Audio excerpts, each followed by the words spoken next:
하나님 말씀 보겠습니다. 하나님 말씀은 빌립보서 1장입니다. 신약성경 제가 갖고 있는 성경으로는 318면입니다. 신약성경 318면 빌립보서 1장 1절에서 2절 찾으셔서 저와 여러분이 합독하겠습니다. 빌립보서 1장 1절에서 2절 말씀입니다. 찾으신 줄 알고 우리가 한 목소리로 합독하겠습니다. 그리스도 예수의 종 바울과 디모데는 그리스도 예수 안에서 빌립보에 사는 모든 성도와 또한 감독들과 집사들에게 편지하노니 하나님 우리의 아버지와 주 예수 그리스도로부터 은혜와 평강이 너에게 있을지어다. 아멘. 옆 사람 축복합니다. 하나님이 주시는 평강을 누리세요. 하나님이 함께 해주십니다. 할렐루야.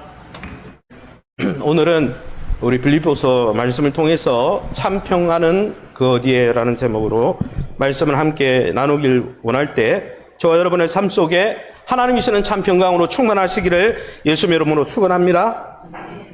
몇 주 전인가요? 한 달 전인가요? 최근 수백여 명의 이 규모의 연합 동아리를 만들어 가지고 마약을 유통하고 투약한 이 대학생들이 대거 재판에 넘겨진 사건이 최근에 한 3, 4주 전에 있었죠. 그 연합 동아리를 만든 연세대를 졸업하고 카이스트 대학원에 진학한 A씨는 코로나가 한창이었던 2021년 수도권 대학생들, 특별히 수도권 대학생 중에서도 우리가 알만한 아주 유명한 대학에 다니는 대학생들이 가입할 수 있는 연합 동아리를 만들었습니다. 원래 시작은 코로나의 어려움 속에서 이렇게 서로 위로하고 격려하려고 친목 도모를 위해서 만들었죠.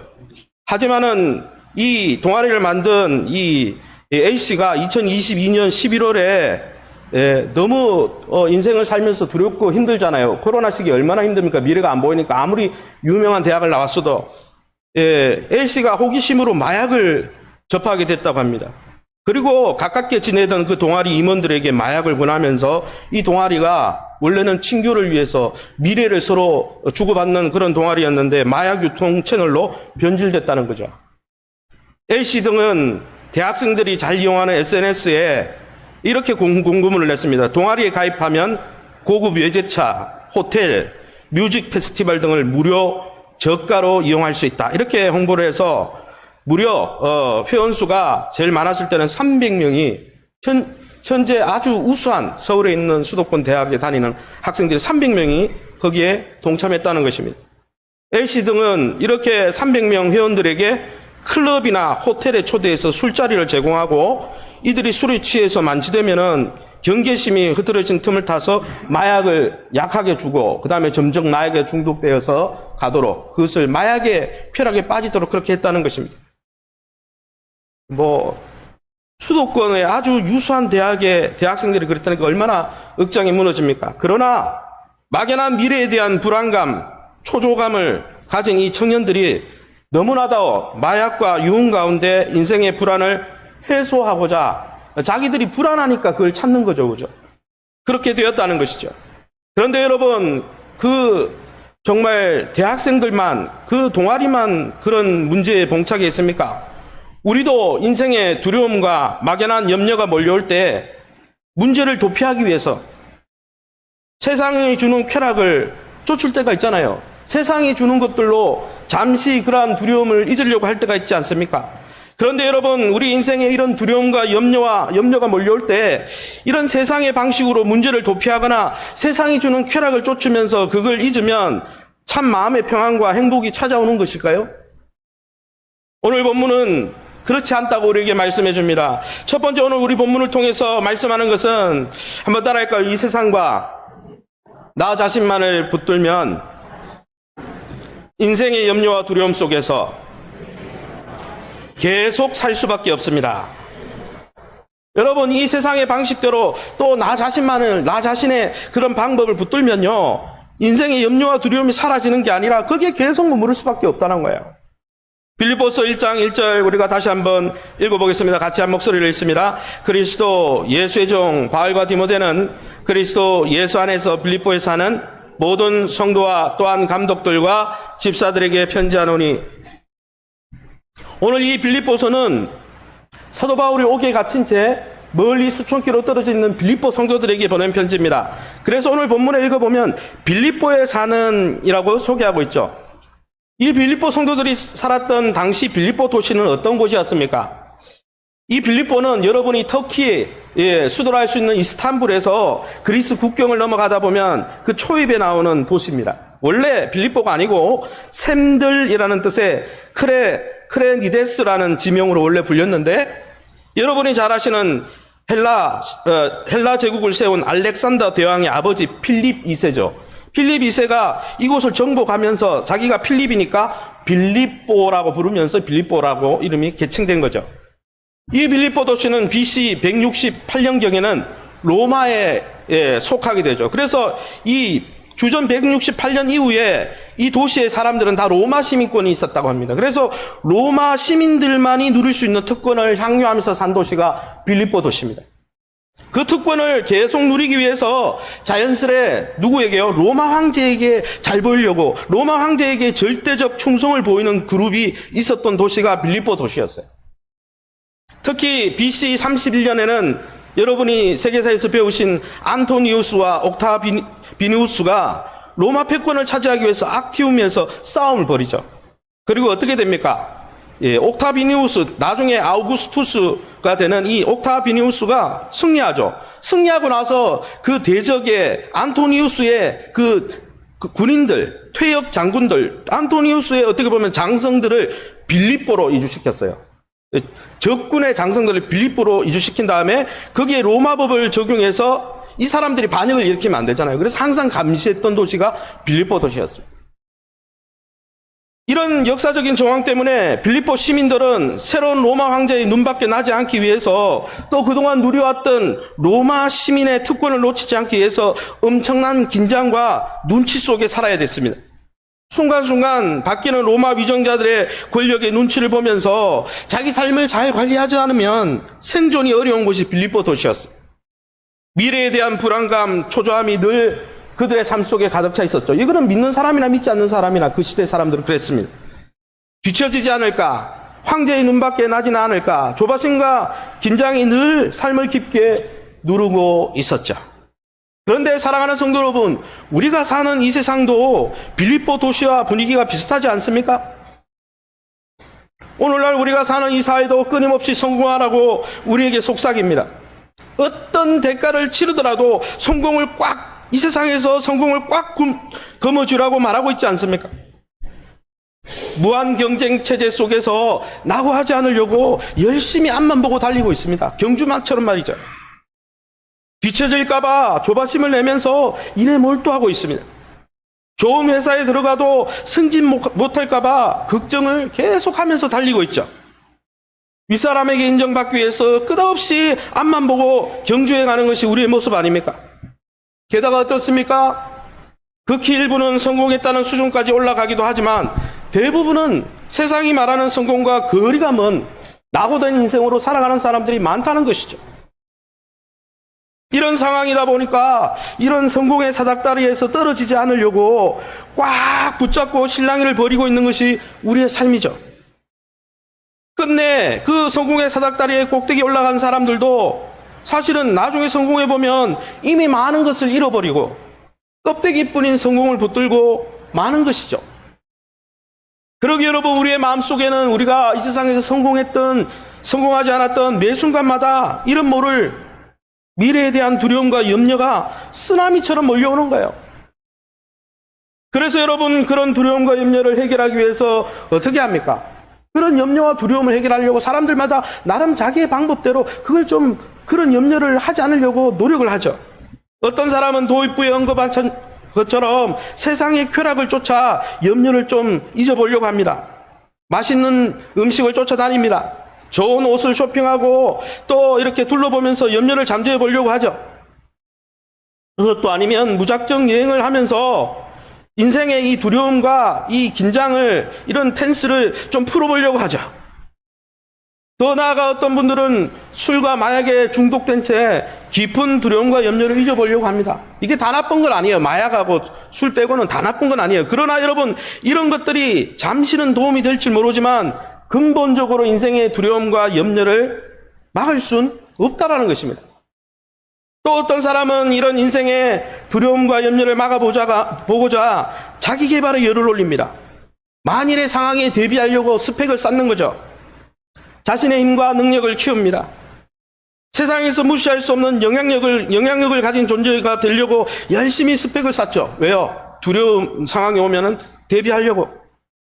그렇게 해서 수많은 사람들의 인정과 찬사를 받으면 사람들에게 영향력을 끼칠 수 있는 존재가 되면 하지 않을까 이렇게 생각하고 그 길을 계속 가는 거죠. 그래서 워커홀릭, 일 중독에 빠지는 겁니다. 물론 이런 노력들이 약간의 도움이 될 때가 있죠. 그러나 여러분, 우리가 갖춘 능력과 스펙이 잠시 동안은 사람들의 부러움과 칭찬을 불러올지 몰라도 사실 세상 사람들의 칭찬과 평가란 언제나 불완전하지 않습니까?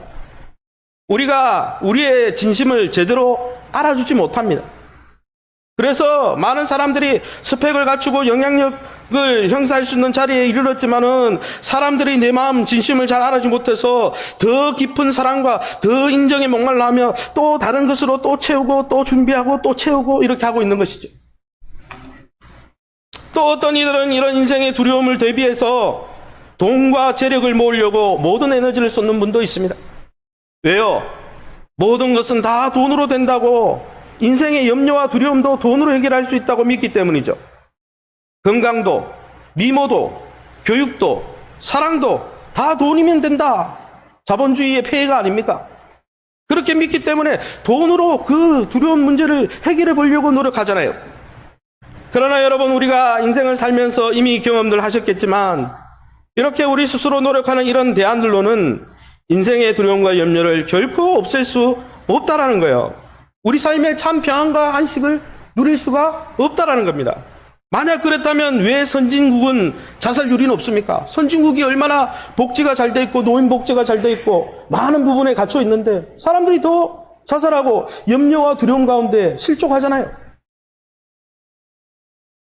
오히려 여러분, 그렇게 우리가 세운 대안으로 자꾸 나가다 보면 염려와 근심을 상쇄할 수 없어서 더 강력한 무언가를 찾고 더 강력한 것을 찾다가 중독에 빠지고 더 공허하고 무해한 삶 속에 방치될 수밖에 없다라는 거예요.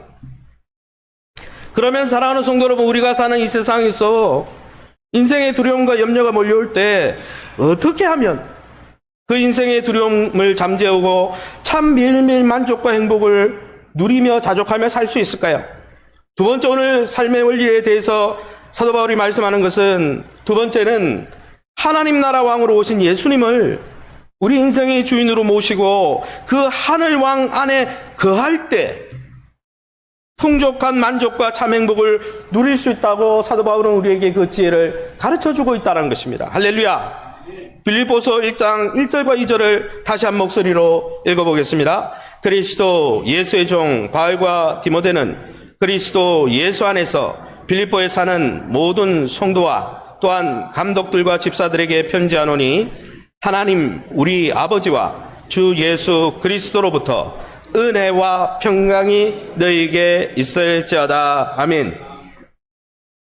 오늘 본문에 보면 빌립보 도시에 사는, 빌립보 도시가 엄청난 긴장과 눈치 속에 살아갔다고 했잖아요. 이런 무한 경쟁과 긴장 속에 살아가던 빌립보 사는 성도들은 어떻게 평강을 누렸습니까? 그들의 평강의 비결이 무엇입니까? 그들이 로마 권력의 앞잡이로 살면서 세상의 권력을 추구하며 그런 두려움을 없앴습니까? 앞서 말씀한 대로 그들이 염려와 근심을 없애기 위해서 막대한 부와 재력을 쌓아놓고 살았다고 합니까? 그것도 아니면 빌립보 도시가 주는 로마 시민권자들이 많이 누리는 그런 쾌락을 쫓아 염려를 없애며 살았다고 했습니까? 그것도 아니면 빌립보 도시 사람들에게 인기 있고 영향력 있는 인플루언서로 살아갔습니까? 성경은 그러한 언급을 전혀 하고 있지 않다는 것이죠. 오히려 빌립보 성도들은 전혀 다른 곳에서 삶의 평강과 기쁨을 찾았다고 말씀해주고 있다는 것입니다. 그 사실을 사도 바울은 1절 중반절에서 잘 설명해 줍니다. 1절 중반절에 빌립보 성도들을 어떻게 묘사했습니까? 그리스도 예수 안에서 빌립보에 사는 모든 성도라 했습니다. 여러분, 그들은 물리적으로 육신적으로는 빌립보 도시에 살고 있었습니다. 그러나 사도 바울은 빌립보 성도들을 단순히 빌립보 도시에 사는 사람이라고만 묘사하지 않았다는 거예요. 그 앞에 무엇을 묘사하고 있습니까? 그들은 빌립보 말고 또 어디에 적을 두고 살았습니까? 바로 그리스도 예수 안에서 살고 있었다는 것입니다. 그들은 영적으로 그리스도 예수 안에 살고 있던 자들입니다. 빌립보 도시에 살았지만 그리스도 예수 안에 거하던 그들에게 그 그리스도가 하늘 왕이라는 뜻이거든요. 그 하늘 왕으로부터 은혜와 평강이 늘 공급되었다고 말씀하지 않습니까? 그래서 주 예수 그리스도로부터 여러분 그리스도 예수의 종 바울, 그리스도 예수 안에 있던 빌립보 성도들은 주 예수 그리스도로부터 은혜와 평강을 누렸다는 거예요. 여러분 그들에게는 매일 한없는 하나님의 사랑과 자비가 흘러 넘쳤습니다. 늘 하늘의 왕인 그리스도로부터 친절과 긍휼이 매일 삶에 넘쳤다고 말씀하고 있습니다. 그들이 비록 빌립보를 둘러싼 각종 경쟁과 갈등 속에 살아갔지만 여전히 스트레스 요인이 없었던 게 아니지만 그들에게는 늘 평강이, 늘 충만한 사랑이 공급되고 있었고 그래서 늘 넉넉한 마음으로 살았다는 것이죠. 이처럼 여러분 빌립보 성도들이 이 세상의 염려와 두려움 속에서 늘 평안할 수 있었던 이유는 빌립보 도시에 적을 두었기 때문이 아니라는 거예요. 오히려 그리스도 예수 안에 거했기 때문에 그들이 상황은 어려웠지만 여전히 기뻐하고 즐거워하고 평강을 누렸다는 것입니다. 그러면 사랑하는 성도 여러분, 우리가 이 세상에 살면서 어떻게 하늘왕 그리스도 안에 거할 수 있습니까? 어떻게 하면 그리스도 안에 거하면서 하늘로부터 공급되어지는 은혜와 평강을 매일매일 어떻게 경험할 수 있을까요? 그 비결은 한번 따라합시다. 예수를 주와 그리스도로 인정하고 받아들여야 합니다. 누구로부터 은혜가 주어진다고 했습니까? 2절 말씀에 주 예수 그리스도라고 했어요. 예수를 주와 그리스도로 인정한 사람들에게 은혜가 부어진다는 거예요. 주는 나의 주인으로 영접한다는 뜻이에요. 이 그리스도는 왕이라는 뜻이거든요. 메시아라는 뜻이거든요. 그러니까 예수님을 나의 주, 나의 왕으로 모셔드릴 때 그러한 자들에게 하늘의 영광과 은혜가 계속 공급된다는 거예요. 그런 사람은 여러분 염려와 근심이 쓰나미처럼 몰려와도 날마다 평강을 이룰 수 있다는 것입니다. 여러분 그러면 왜 예수를 나의 왕과 주인으로, 왜 주 그리스도로 모셔야 할까요? 로마서 1장 28절에 이것 때문입니다. 우리 함께 읽어보겠습니다. 로마서 1장 28절 현대인 성경, 현대어 성경을 읽어주세요. 로마서 1장 28절. 예, 같이 읽어보겠습니다. 이렇게 인간이 하나님을 버리고 또 인정하지 않자 하나님께서 그들이 악한 마음으로 생각해낼 수 있는 모든 악한 일을 하도록 그대로 내버려 두셨습니다. 이 본문에 보면 왜 예수를 우리의 왕과 주인으로 모셔야 됩니까? 우리가 우리의 왕이요 주인이신 하나님을 버렸기 때문이에요. 모든 사람을 하나님 떠나 있다는 거예요. 하나님을 버리고 인정하지 않기 때문이라는 거죠. 우리를 지으신 왕, 우리를 지으신 주인을 우리 스스로 차버렸기 때문이에요. 이것이 죄의 본질이죠. 하나님을 마음에 두기 싫어하는 것, 내가 주인이 돼서 사는 것, 그게 죄의 본질입니다. 하나님을 투명 인간 취급하면서 사는 것, 그게 죄의 본질이죠. 그렇기 때문에 우리 안에 평강이 없는 것입니다. 사실 우리의 삶이 또 우리의 인생이 늘 알 수 없는 인생의 두려움과 염려 가운데 살아가는 것은 원래 하나님의 계획이 아닙니다. 하나님은 우리가 염려와 근심 가운데 살아가도록 우리를 창조한 분이 아니에요. 하나님이 우리의 왕이요 주인으로 계실 때에는 우리의 삶에 불안과 두려움이 없었습니다. 아담과 하와가 하나님을 주인으로 모시고 살 때는요, 이보다 좋을 순 없다였어요. 에덴에서의 원래의 삶이. 그래서 예레미야 29장 11절에 이렇게 말씀하고 있습니다. 제가 읽어보겠습니다. 여호와의 말씀이니라. 너희를 향한 나의 생각을 내가 아나니 평안이요 재앙이 아니니라. 너희에게 미래와 희망을 주는 것이니라. 아멘. 원래 하나님의 계획은 평안이에요. 원래 하나님의 계획은 우리의 미래적 축복을 주시고 미래의 소망을 주시는 것입니다. 할렐루야. 그러나 어떻습니까? 이런 하나님을 거부하고 하나님의 통치를 거부하고 내가 내 인생의 주인이 되겠다고 나서기 시작했을 때 우리 나약한 우리는 우리의 인생에 해결할 수 없는 많은 문제로 인해서 두려움과 염려에 휩싸이기 시작한 거죠. 그런데 더 중요한 것은 뭐냐면 우리가 하나님을 떠나서 이렇게 불안하고 두려움 속에 사는 것도 문제지만 이런 우리의 염려와 불안과는 별개로 우리가 주인이 되어서 산 삶 때문에 하나님의 마음에 깊은 상처를 줬다는 거예요. 그로 인해 하나님이 분노를 일으켰다는 것이죠. 로마서 1장 18절 현대어 성경 우리 함께 읽어보겠습니다.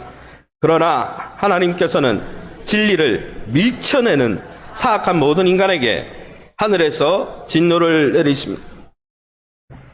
진리이신 하나님을 밀쳐내고 하나님을 거부할 때 하나님의 마음에 깊은 상처가 있을 뿐 아니라 하나님이 그 부분에 대해서 진노하고 계시다는 거예요. 이처럼 우리 인생에는 눈앞에 보이는 여러 가지 갈등과 긴장도 있지만 보이지 않는 하나님과 적대적인 갈등 관계에 있다는 게 더 큰 문제라는 것이죠. 그러기에 여러분, 이렇게 진노가 가득한 하나님과의 갈등 관계를 해결하기 위해서 무엇인가 특단의 조치가 필요한 것이죠. 하나님을 경멸하고 투명 인간 취급하며 산 삶에 대해서 우리가 책임을 져야 한다는 거죠. 여러분 생각해 보세요. 직장 상사를 투명 인간 취급하고 맨날 무시하다가 이제 직장 상사가 이제 부하 직원들 평가할 날이 왔어요. 그러면 쓰고 와가지고 커피 한 잔 사주면서 그동안은 제가 죄송합니다. 그러면 끝납니까? 그렇게 하면 직장 상사가 그동안 받았던 데미지나 상처가 사라지냐고요? 사라지지 않습니다. 그렇게는 해결이 안 되는 거예요.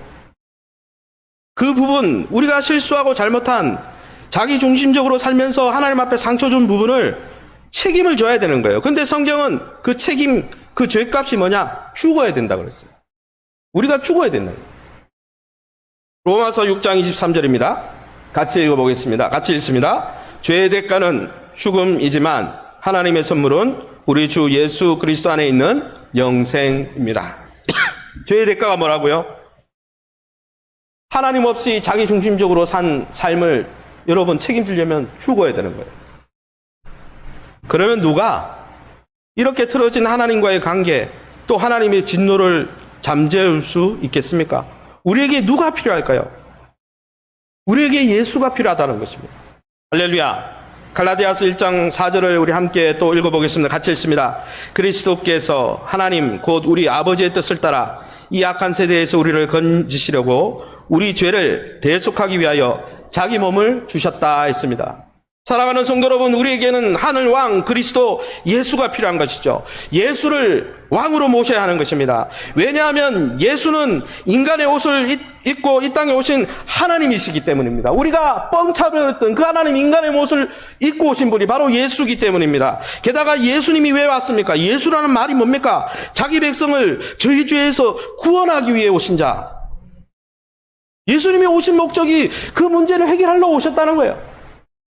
이 예수를 나의 왕과 나의 주인으로 모실 때 그제서야 하나님으로부터 은혜와 평강이 임하는 거예요. 그 예수님을 주와 그리스도로, 주 예수 그리스도로 모실 때 받을 자격이 없는데도 값없이 넘치는 하나님의 사랑과 자비가 부어지는 것이죠. 이 예수님을 왕으로 모실 때 여러분 우리 죄값 대신 죄값을 그분의 몸값으로 대신 지불해 주시는 것입니다.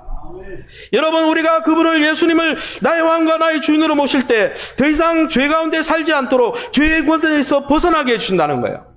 오늘 성경에 대속이라고 나오는데 이 대속이라는 단어가 원래 몸값을 대신 지불하다라는 뜻입니다. 예전에 헬라 시대 때 노예 시장에서 노예들은 다 주인에게 종이 아닙니까? 그죠? 그 노예로 팔려가기 위해서 노예 경매 시장에 나온 그 노예를 어떤 사람이 몸값을 지불하면 누구께 됩니까? 그 옛날 주인께 되는 게 아니고 새로운 주인께 되는 거죠. 그때 몸값을 지불하고 사오다는 뜻인데 이 노예 시장에서 몸값을 주고 노예를 사온 다음에 자유를 줄 때 대속이라는 단어를 썼다는 거예요.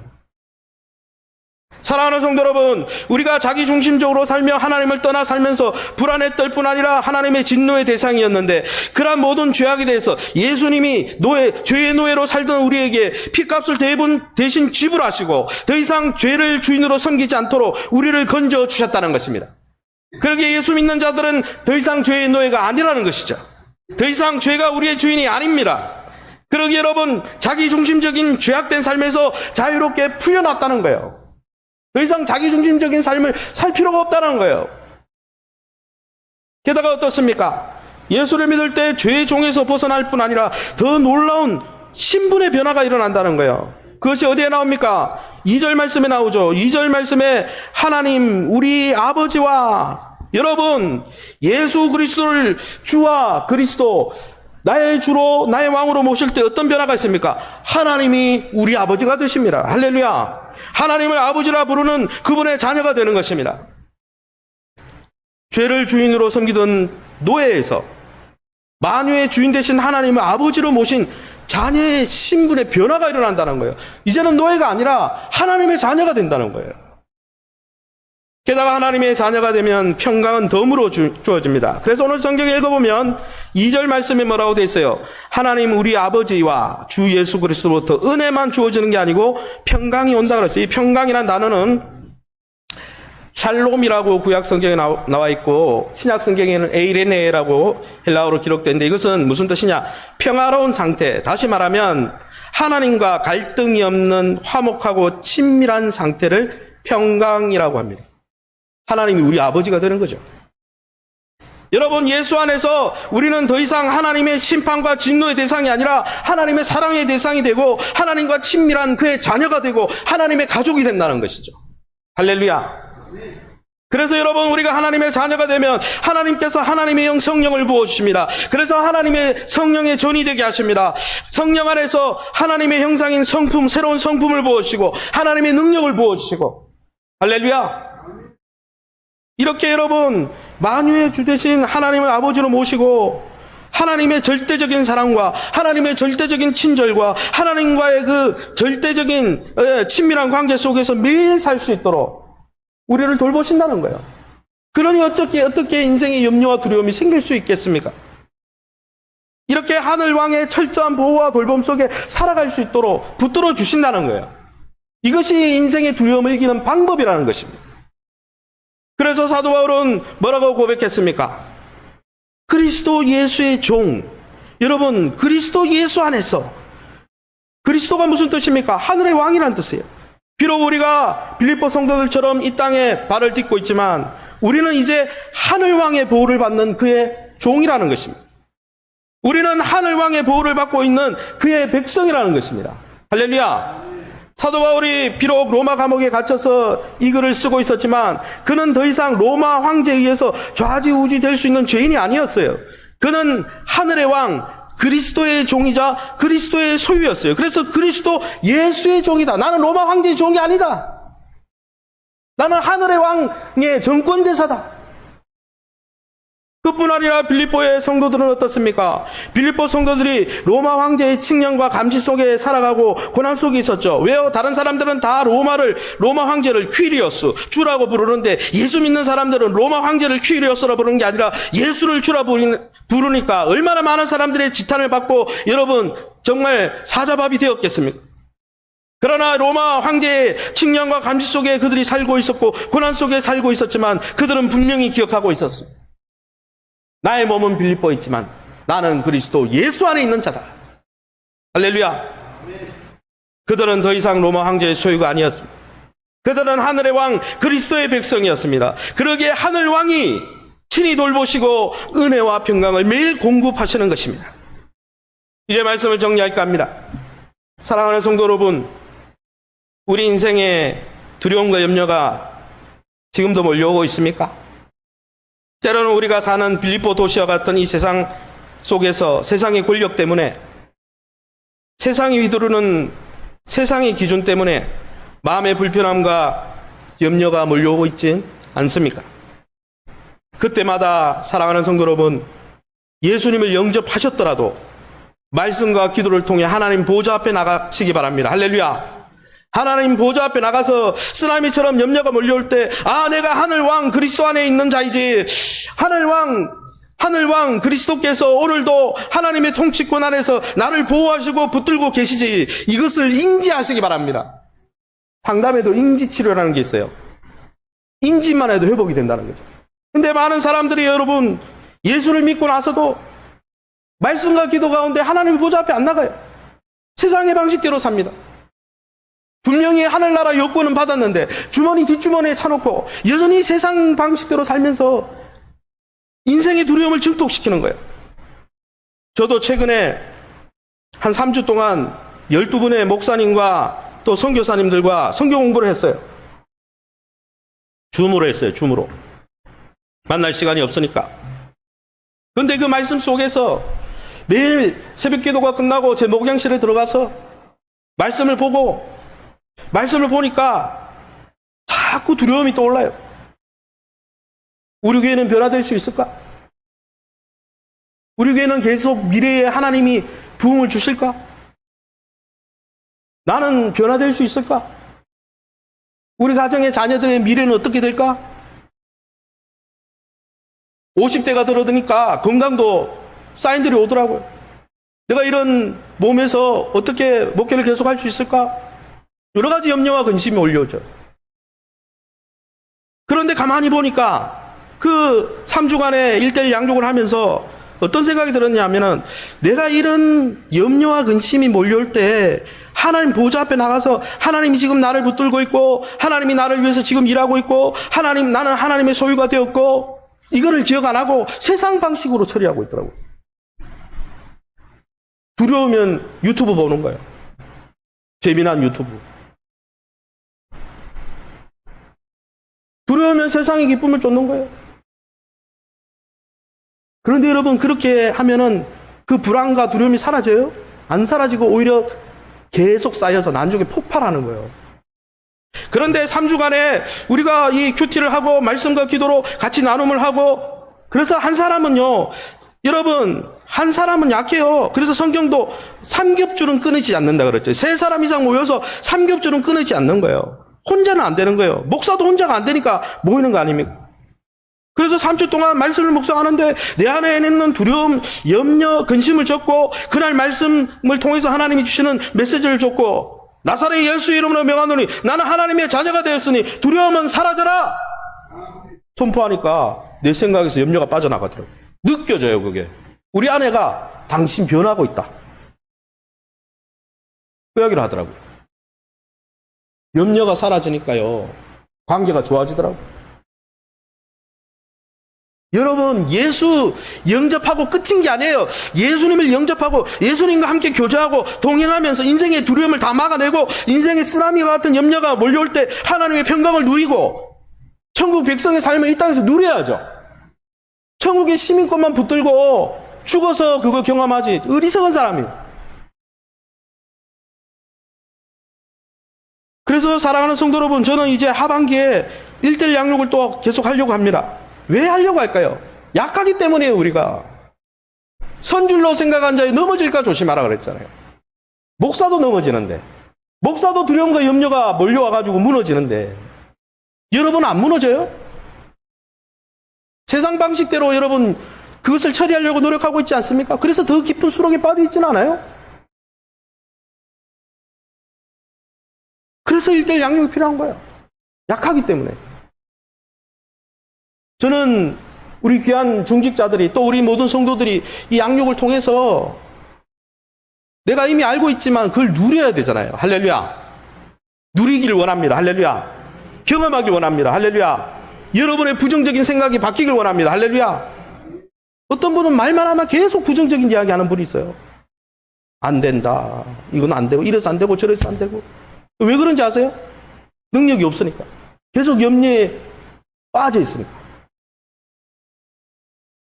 로마서 8장 38절 39절 읽고 제가 말씀 정리하겠습니다. 같이 읽어보겠습니다. 시작. 내가 확신하노니 사망이나 생명이나 천사들이나 권세자들이나 현재일이나 장래일이나 능력이나 높음이나 깊음이나 다른 어떤 피조물이라도 우리 주 그리스도 예수 안에 있는 하나님의 사랑에서 끊을 수 없으리라. 할렐루야.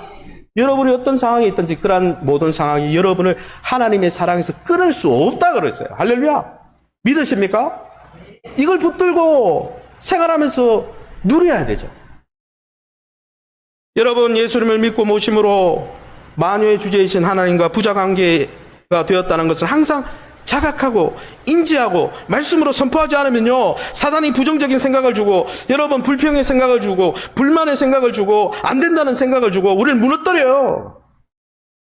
그러기 여러분, 우리 아버지 되신 하나님 앞에 매일 그 보좌 앞에 함께 나아가, 혼자 나가면 안 돼요. 삼겹줄은 끊어지지 않는다고 했으니 함께 나아가 하나님이 우리를 얼마나 사랑하시는지, 하나님이 여전히 우리를 얼마나 사랑의 눈으로, 그 친밀한 눈으로 우리를 대하고 계신지, 하나님께서 우리를 여전히 얼마나 붙들고 돌보고 계신지, 하늘의 왕 그리스도께서 지금도 하나님이 얼마나 역사하고 계신지, 그걸 인지만 해도 사라진다니까요. 그러기에 저와 여러분이 우리 인생의 두려움과 염려가 몰려올 때마다 주 예수 그리스도 안에서 우리에게 주어진 신분과 정체성에 늘 인지하고 주목함으로 하늘로부터 부어지는 넘치는 사랑과 친밀한 돌보심 가운데 늘 기쁨과 만족과 행복을 누리시기를 예수님의 이름으로 축원합니다.